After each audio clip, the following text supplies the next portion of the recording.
Most people think high blood pressure means headaches, dizziness, feeling unwell. So if you feel fine, you're fine, right? Wrong. I've opened the chest of patients who felt perfectly healthy the week before their stroke. It happens far more often than you think. Men and women who walk their dogs, cook dinner, laugh with their grandchildren just days before. No warnings, no symptoms, nothing to suggest what was coming. Blood pressure doesn't send you a warning before it attacks, especially not at night, especially not after 60. That's exactly what we're covering today. Here's the core problem with how blood pressure gets measured. Your doctor checks it once during an office visit, for about 30 seconds. 30 seconds out of 86,400 seconds in a day. That snapshot is what your entire treatment approach is based on. And for most of those seconds, you're asleep. And that's exactly where things get very interesting. Under normal conditions, your blood pressure does something remarkable during sleep. It drops by about 10 to 20% every single night. We call this the dipping pattern. It's not optional. It's your cardiovascular system performing essential overnight maintenance and repair work. Your heart repairs itself. Your blood vessels recover. Your kidneys process waste. Every one of these processes depends on that nighttime pressure drop. But here's what changes after 60. Your arteries gradually stiffen. Your blood vessels lose their elasticity. The whole system begins running differently. And your autonomic nervous system, the one controlling that nighttime pressure drop, starts losing its rhythm. The signals get weaker and less reliable. For millions of people over 65, that nighttime dip simply stops happening. The pressure stays elevated, or rises even higher while they sleep. You wake up tired. Your head feels foggy. You think, I just didn't sleep well.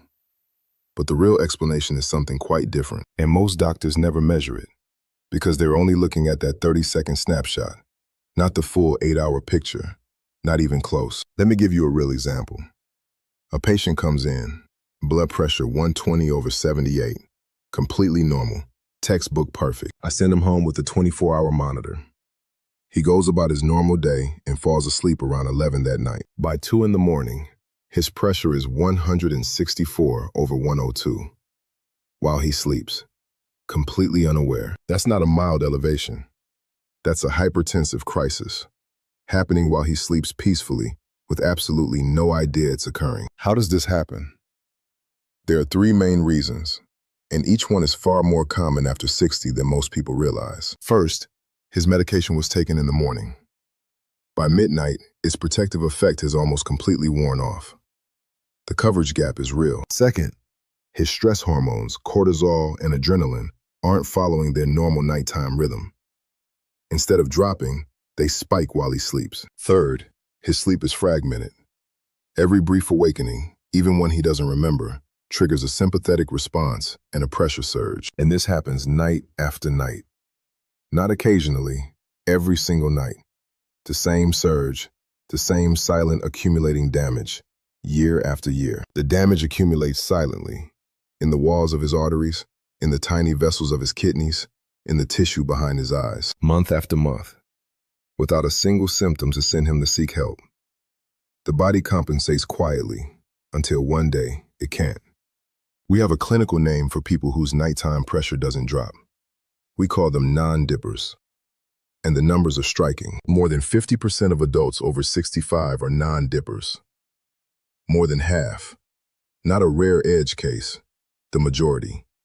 Half the people in that age group carrying the hidden cardiovascular risk that their morning blood pressure readings will never capture. What does that mean for outcomes?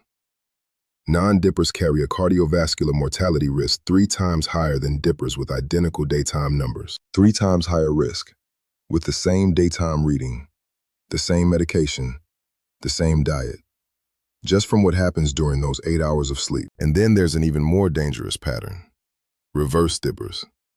People whose pressure actually rises during sleep, higher at night than during the day. For reverse dippers, stroke risk increases by a factor of 4 or 5, and they feel completely fine during a standard office visit. I want you to sit with that.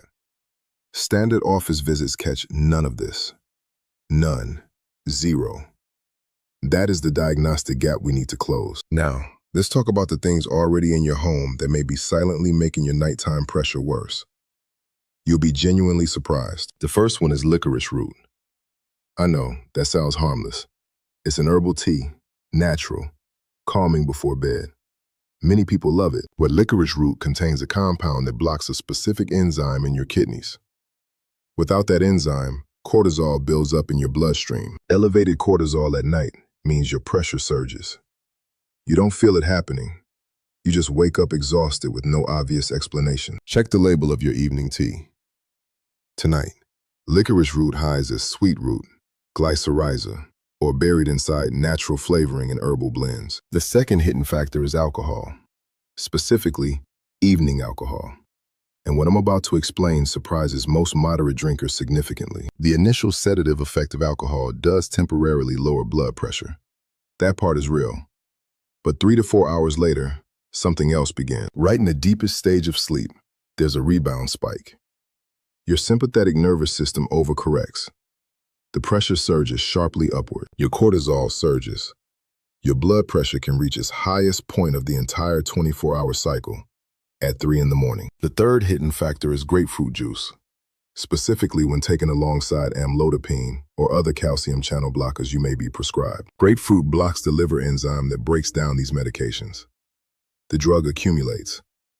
What was designed to be gradual becomes dangerously prolonged. That unpredictability is especially dangerous at night, when there's no monitoring, no one to catch symptoms, and no easy way to respond. So, how do you actually find out what your nighttime pressure is doing?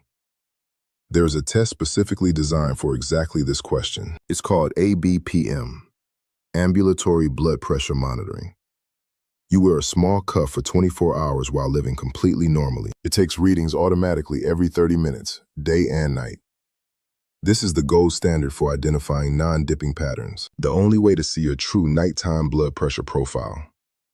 And yet, most people over 65 have never worn one. Ask for it by name at your next appointment. If you don't specifically request it, it will almost certainly never be ordered. The second test is urine microalbumin. This measures tiny amounts of a protein called albumin that leaks into your urine when kidneys are under stress. Microalbumin is one of the earliest detectable signs of organ damage from sustained high pressure, appearing years before kidney function visibly declines. It's a warning signal, while there is still time to change the course, before damage becomes permanent, before it shows up on any other test. The third test, and this one genuinely surprises people, is oxidized LDL. You know LDL as the so-called bad cholesterol. Oxidized LDL is what happens when that cholesterol is damaged by free radicals, essentially rustic cholesterol, far more destructive to arterial walls. Standard cholesterol panels don't measure it, but it's a direct marker of arterial wall damage, exactly what sustained nighttime hypertension accelerates. These three tests together, ABPM, urine microalbumin, and oxidized LDL, give you a clinical picture that no standard checkup ever provides. Affordable, widely available, and almost never ordered unless you ask for them specifically, by name, at your next appointment. Write them down right now.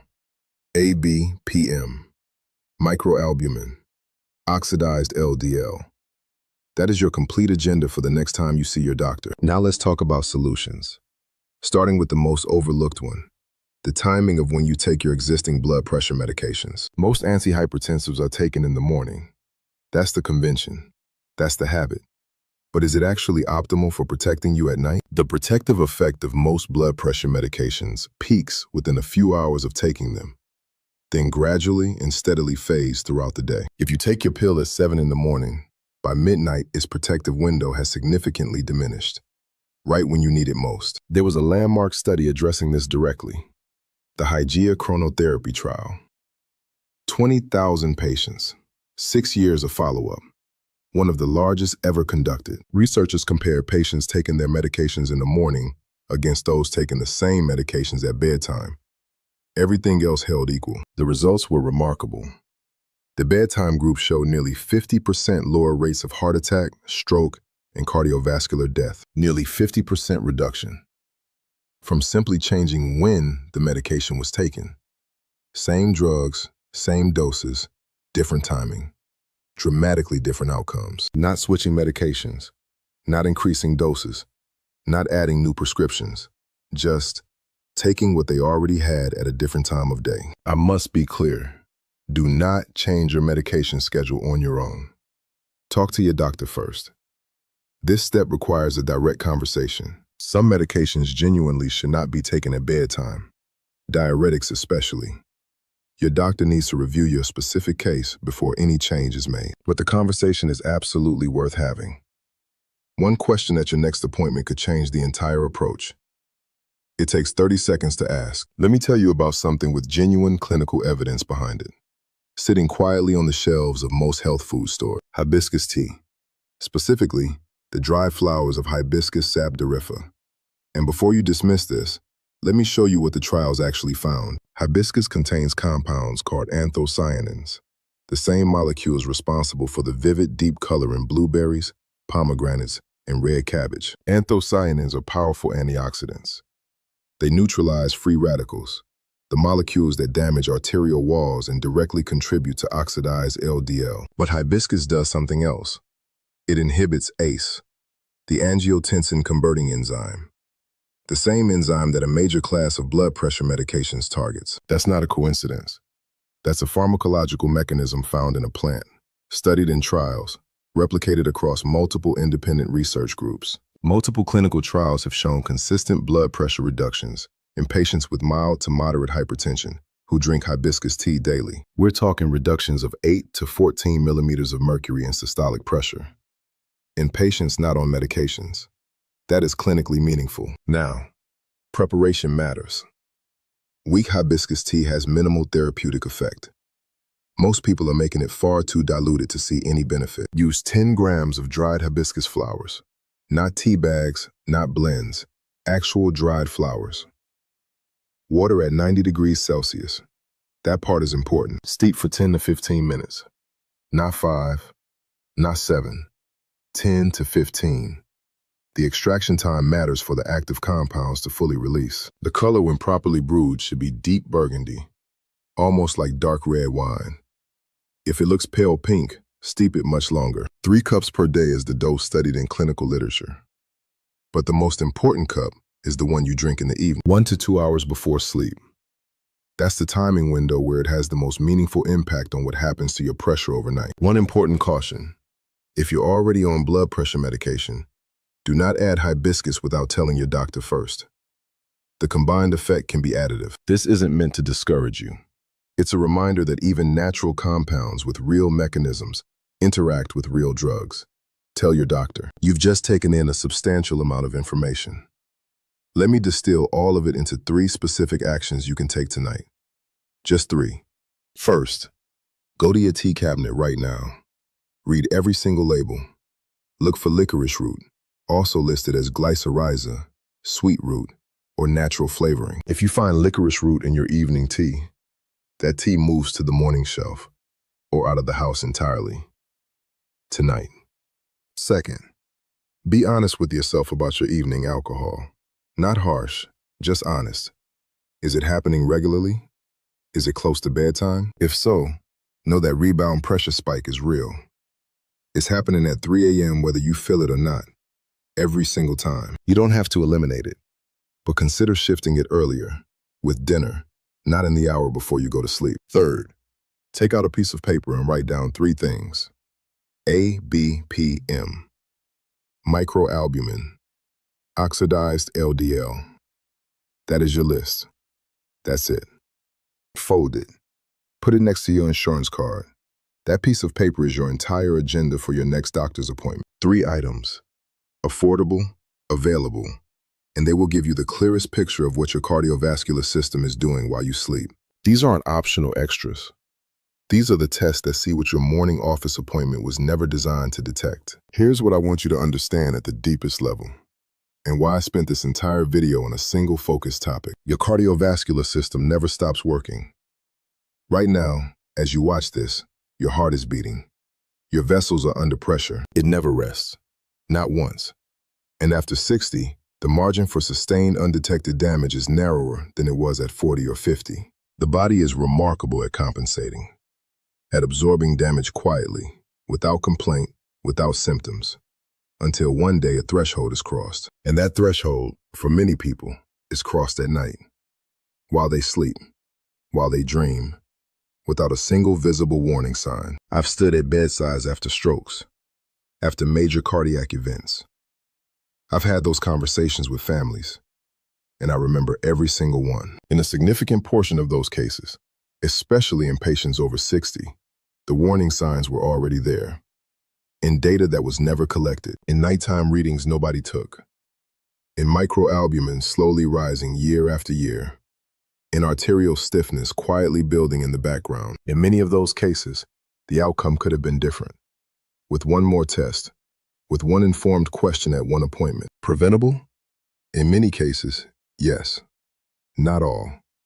Medicine is humbling, but far more preventable than most people believe when they have the right information, when they ask the right questions, when they get the right tests, when they have one good informed conversation with their physician at the right time. You have every right to that information, every right to ask about nighttime pressure, about ABPM, about medication timing, about these tests. You are not being difficult. You are not being demanding. You are being a responsible participant in your own healthcare. That distinction matters enormously, and that engagement, based on decades of watching patients navigate this system, genuinely saves lives. Not as a slogan, as a clinical reality. The patients who ask questions, who bring lists to appointments, who follow up, they get better care. The data on this is consistent. You have something today that most people don't have when they walk into their doctor's office. Specific, targeted, actionable information. Let me bring this all together. I want you leaving this video with complete clarity, not just information, but a specific plan. Your daytime blood pressure reading is a starting point, not the complete picture. Nighttime pressure matters just as much, often more. More than half of adults over 65 are non-dippers, carrying 3 times the cardiovascular risk of people with identical daytime readings. 3 times. With the same office reading, almost never detected by routine visits. A silent risk most people carry without ever knowing. There are things in your home making this worse. Licorice root in your evening tea, evening alcohol, and grapefruit juice with certain medications. 3 tests reveal the full picture. ABPM, urine microalbumin, oxidized LDL. Available, affordable, rarely ordered without a direct and specific request. Bedtime medication dosing, supported by 20,000 patients in the Hygia Trial, can cut cardiovascular risk by nearly half for the right patients. And hibiscus tea, 10 grams, steeped deep red, taken 1 hour before bed, has genuine clinical evidence as a supporting daily measure. 3 steps.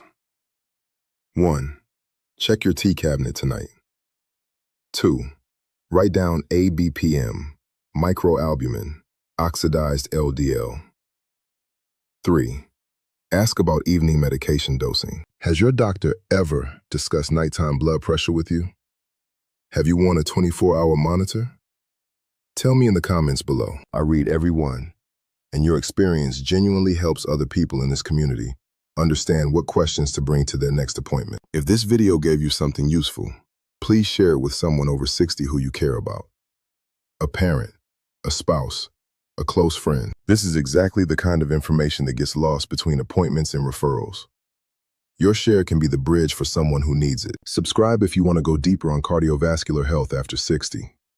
There is much more important ground to cover, and we are just getting started. One final thing. I want to be completely direct about this. Everything shared today is for educational purposes. It reflects current research and my clinical experience in cardiac surgery. But it is general information, not personal medical advice. Your situation is unique. Your medications are specific to your history.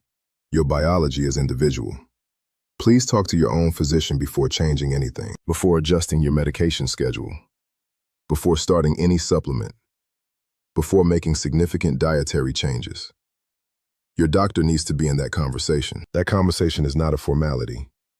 It is the whole point. Better information, better conversations, better outcomes. That's the chain that matters. Take care of your heart. It has been working for you every single hour of every single night. without pause, without rest, without complaint. For every decade of your life, every year, every night, silently, faithfully doing his job without ever asking for anything. The least we can do is pay attention. Ask the right questions, get the right tests, have the right conversations with the right people. You now know exactly what those questions are. Which test to request, which conversation to have. That knowledge has real, measurable value. Walk in prepared. That's the whole message. Walk in with your list. Walk in knowing what to ask for. That changes everything. I'll see you in the next video. Until then, take exceptional care of yourself and of the people you love. And if you have questions or want to share your own experience, the comments are open. I'll be reading all of them.